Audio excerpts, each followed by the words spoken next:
प्रिय विद्यार्थियों, मैं doctor Neelam Paliwal, government PG college Jhalawar.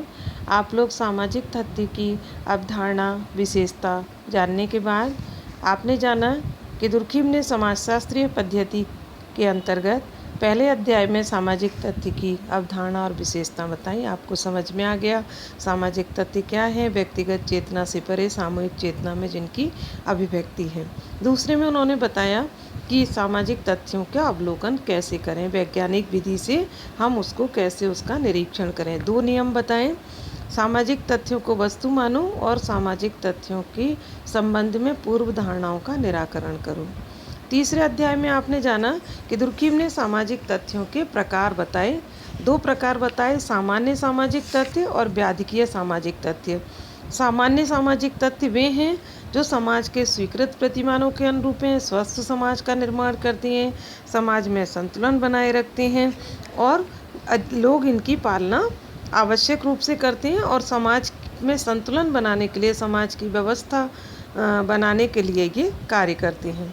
व्याधिकीय इनके विपरीत होते हैं, जो समाज के स्वास्थ्य के लिए हानिकारक होते हैं, समाज में असंतुलन पैदा करते हैं, स्वस्थ समाज की बजाय अस्वस्थ समाज का निर्माण करते हैं। यानी जितनी व्याधिकीय मीन्स बीमारी या रोग या नुकसान पहुंचाने वाले कष्टकारी अपराध आदि ये व्याधिकीय तथ्यों के अंतर्गत आते हैं, जिसमें व्यक्ति का सामान्य जीवन अस्त व्यस्त हो जाता है। तो दुर्खिम ने इस तरीके से सामाजिक तथ्यों के प्रकार बताए। अब दुर्खिम ने अपने चतुर्थ अध्याय में समाजों के वर्गीकरण के नियम बताए। दुर्खिम का एक नियम था जो आपको याद रखना है, सरलता से जटिलता की ओर बढ़ो। ये आप जैसे कुछ चीज़ें हैं दुर्खिम के विषय में आपको समझने की और याद करने की। दुर्खिम की विचारधारा है व्यक्ति नहीं समूह। ऐसा क्यों कहा उन्होंने? क्योंकि समूह में व्यक्ति का व्यवहार देखा जा सकता है, निरीक्षण किया जा सकता है और वो यही चाहते थे कि समाजशास्त्र को स्वतंत्र विज्ञान बनाना है तो उसके पास वैज्ञानिक विधि आवश्यक रूप से होनी चाहिए। तो चतुर्थ अध्याय में उन्होंने समाजों के वर्गीकरण के नियम बताए। उनका नियम था सरलता से जटिलता की ओर बढ़ो। इसलिए वैज्ञानिक पद्धति में वर्गीकरण की प्रक्रिया एक महत्वपूर्ण स्थान है।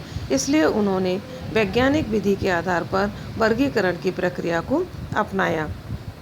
दुर्खिम ने इस तरीके से 4 प्रकार के समाजों का उल्लेख किया: सरल समाज, बहुखंडीय सरल समाज, साधारण मिश्रित बहुखंडीय समाज और दोहरे मिश्रित बहुखंडीय समाज। दुर्खिम ने कहा सरल समाज क्या है। पहले धीमे धीमे आप आगे की ओर बढ़ेंगे। आपको बताया कि दुर्खिम ने जीवों की शरीर रचना के अनुसार जीव की तुलना की है। मनुष्य की तुलना जीव से और समाज की तुलना जीव से हमारे शरीर की रचना के अनुसार उन्होंने की है। तो सरल समाज वह है यानी जो खंड जो विभाजित नहीं किया जा सकता। तो सरल समाज छोटा, जनसंख्या की दृष्टि से जो छोटा हो, आदिम पुराना, जो अकेला है, जो संपूर्ण है, जो किसी के अधीन नहीं है, वो अपने आप सब काम कर सकता है और उसमें परस्पर सहयोग पाया जाता है। यानी खंड उन्होंने बताया कि सरल समाज के खंड नहीं होते, अर्थात ऐसा समाज जिसे विभाजित नहीं किया जा सकता। किसी भी वस्तु को जिसको विभाजित नहीं किया जा सकता उसको उन्होंने सबसे छोटा माना, जिसमें कोई अन्य समाज सम्मिलित नहीं है। तो आदिम प्राचीन जहाँ से मनुष्य ने समूह में रहने की प्रारंभ किया, जब से समूह में रहना कार्य करना, तो उन्होंने वहाँ से लिया कि सरलता से जटिलता की ओर। पहले का समाज कैसा था? बहुत छोटा था, कम लोग थे, कम जनसंख्या थी, कोई मतभेद नहीं था, कोई झगड़ा नहीं था, सब एक खंड, एक शरीर के रचना के अंगों की भांति लोग सब एक मिलजुल कर रहते थे और किसी प्रकार का कोई उनमें मतभेद नहीं था और इनमें किसी प्रकार का कोई विशेषीकरण आदि नहीं पाया जाता था। तो उन्होंने इसको झुंड और गोत्र, सरल समाज को उन्होंने कहा खंड नहीं होते, एक खंडीय समाज और जो विभाजित नहीं किया जा सके। और सरल समाज के उदाहरणों में उन्होंने आदिवासी समाजों के झुंड और गोत्र को दर्शाया, जिसमें कभी कोई सरल समाज और इसमें नहीं है। यानी जब कहते हैं ना, हम जब बात करते हैं कि पहले मानव जंगल में रहता था, कंदमूल फल खाता था, छोटा था, किसी प्रकार का उसके पास कोई भौतिक वस्तु और ये सब औजार नहीं थे। फिर नेक्स्ट वो धीरे धीरे आगे बढ़े बहुखंडीय सरल समाज। कई सरल समाज मिलकर यानी कई खंड, कई गोत्र, कई झुंड मिलकर बहुखंडीय सरल समाज का निर्माण करते हैं। इन्हें मिश्रित समाज भी कहते हैं। इनका निर्माण कई गोत्रों के निर्माण से होता है। देखिए जैसे जैसे मानव रहा तो उसकी आवश्यकताएं बढ़ी, जनसंख्या बढ़ी और मानव ने बहुत सारे समूहों को निर्माण किया, बहुत सारे समाजों को निर्माण किया, बहुत सारे गोत्रों का निर्माण किया।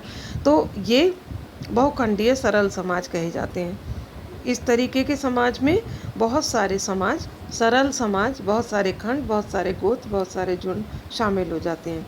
फिर उन्होंने कहा साधारण मिश्रित सरल समाज वो बहुखंडी सरल समाजों के मिश्रण से हुआ और इनकी सामाजिक संरचना जटिल हो जाती है। इसलिए आगे आगे बढ़ते फिर उन्होंने कहा दोहरे मिश्रित बहुखंडीय समाज, दुर्खिम इन्हें जटिल समाज कहते हैं। आधुनिक समाज को हम इसके अंतर्गत रख सकते हैं जो विकास के क्रम में उच्चतम है।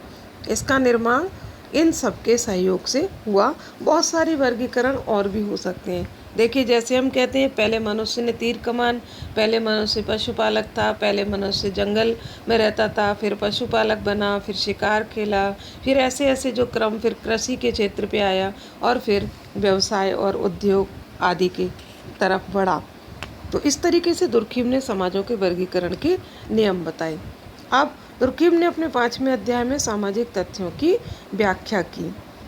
अब व्याख्या यानी जो चीज़ें उन्होंने पहले बताई उनको उन्होंने कहा कि किसी वस्तु की उपयोगिता का वर्णन करना उसकी व्याख्या नहीं है, यानी उपयोगिता व्याख्या का विषय नहीं है। हमारे लिए कोई चीज़ उपयोगी है, दूसरे लोगों के लिए वो अनुपयोगी हो सकती है। तो उन्होंने कहा व्याख्या के अंतर्गत तो उस वस्तु की उत्पत्ति और प्रकृति का स्पष्टीकरण होना चाहिए। समाजशास्त्री होने के नाते किसी घटना का उद्देश्य खोजने के स्थान पर यह देखना है कि उस घटना समाज रूपी सावयव को किस प्रकार से संबंधित है। तो दुर्खिम ने सामाजिक तथ्यों की व्याख्याओं के नियमों के अंतर्गत सामाजिक तथ्यों की व्याख्या इस प्रकार से प्रस्तुत की। 3 नियम बताएं।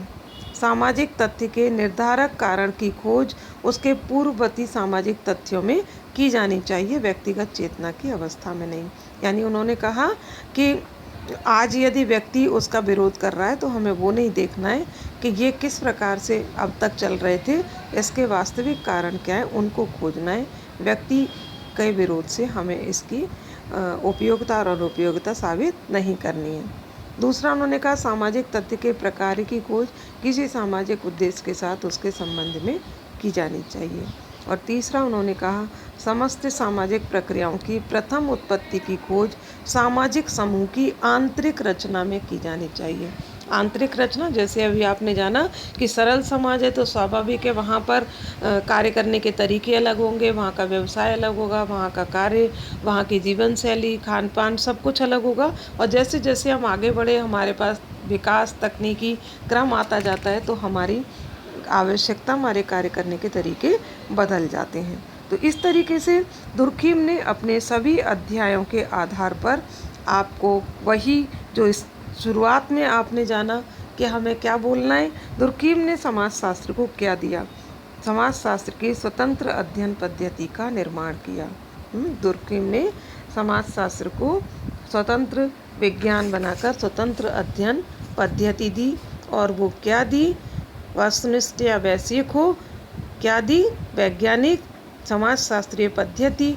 उनके यह पद्धति पूर्ण रूप से समाजशास्त्रीय पद्धति है और सामाजिक तथ्यों को ही दुर्खिम समाजशास्त्र की विशिष्ट विषय सामग्री मानते हैं। उनका कहना था कि अब समय आ गया है जब समाजशास्त्र को अन्य विज्ञानों से अलग बनाना चाहिए।